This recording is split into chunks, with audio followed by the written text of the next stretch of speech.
انسانوں کے لیے مددگار یا ہمارے نوکروں کے لیے خطرہ؟ کیا ہمیں مصنوعی ذہانت سے خطرہ ہو سکتا ہے؟ آرٹیفیشل انٹیلیجنس ٹولز وقت کے ساتھ ساتھ مزید سمارٹ ہوتے جائیں گے۔ ایسے میں یہ خدشات بھی ظاہر کیے جا رہے ہیں کہ مستقبل میں آرٹیفیشل انٹیلیجنس ٹیکنالوجی انسانی ذہانت کا متبادل ہو سکتی ہے۔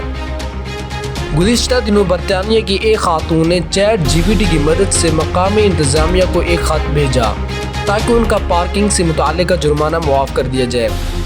چیٹ جی پی ٹی نے انتظامیہ کے نام جو خط لکھا اسے پڑھ کر ان کا جرمانہ معاف کر دیا گیا۔ کچھ ایسی صلاحیتوں کی وجہ سے آج کل ہر طرف اے آئی ٹیکنالوجی کی دھوم ہے، لیکن اس کے ساتھ ساتھ یہ فکر بھی بڑھتی جا رہی ہے کہ کہیں یہ ہم انسانوں کے لیے مصیبت تو نہیں بن جائے گی؟ کیا آرٹیفیشل انٹیلیجنس انسانوں سے روزگار کے مواقع تو نہیں چھین لے گی؟ کہیں یہ انسانیت کے خاتمے کی طرف بڑھتے قدم تو نہیں؟ آرٹیفیشل انٹیلیجنس ٹولز وقت کے ساتھ ساتھ مزید سمارٹ ہوتے جائیں گے۔ ایسے میں یہ خدشات بھی ظاہر کیے جا رہے ہیں کہ کیا مستقبل میں اے آئی ٹیکنالوجی انسانی ذہانت کا متبادل ہو سکتی ہے؟ انڈین اے آئی کمپنی Infeto.ai میں H R director Samira Khan کا خیال ہے کہ اس بات سے منہ نہیں پھیرنا چاہیے کہ ٹیکنالوجی ترقی کی علامت ہے۔ وہ کہتی ہیں کہ جن کاموں کو انجام دینے میں ہم عام طور پر بہت وقت لگتا ہے، اے آئی ٹولز ہمیں وہی کام بہت کم وقت میں کر کے دے سکتے ہیں۔ ایسے میں ہمارے پاس دو راستے ہیں، یا تو آرٹیفیشل انٹیلیجنس سے ڈر جائیں یا اس کی مدد سے اپنے کام آسان کر لیں۔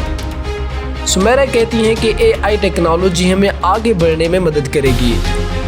اس کا مطلب یہ ہے کہ جو پرانے کام تھے وہ ٹیکنالوجی کیا کرے گی، جبکہ انسانوں کے لیے نئے مواقع پیدا ہوں گے۔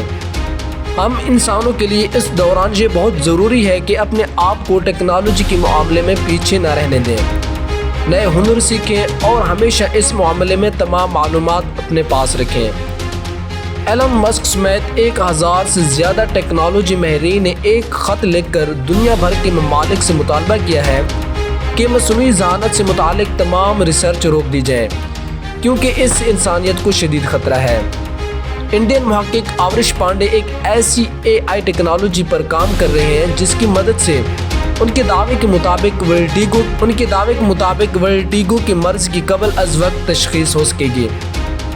ان کے مطابق اے آئی ٹیکنالوجی کی مدد سے ہم آنکھوں کی حرکت کی بنیاد پر یہ طے کر سکیں گے کہ کیا متاثرہ شخص کو مستقبل میں ورٹیگو کا مرض ہو سکتا ہے، اور اس کی بنیاد پر مریضوں کو ڈاکٹروں سے رجوع کرنے کا مشورہ دیا جا سکے گا۔ وہ کہتے ہیں کہ اس وقت ہم اے آئی ٹیکنالوجی کا جس طرح استعمال کر رہے ہیں وہ کسی ڈاکٹر سے مقابلہ کرنے کی بجائے ان کے کام میں مددگار ثابت ہوگی۔ ماہرین کو یہ خدشہ بھی ہے کہ اس وقت مصنوعی ذہانت کا استعمال عام ہونے کے کئی نقصانات ہو سکتے ہیں، جس میں فیک نیوز اور غلط معلومات کو فروغ دیے جانے کا خطرہ سب سے بڑا ہے۔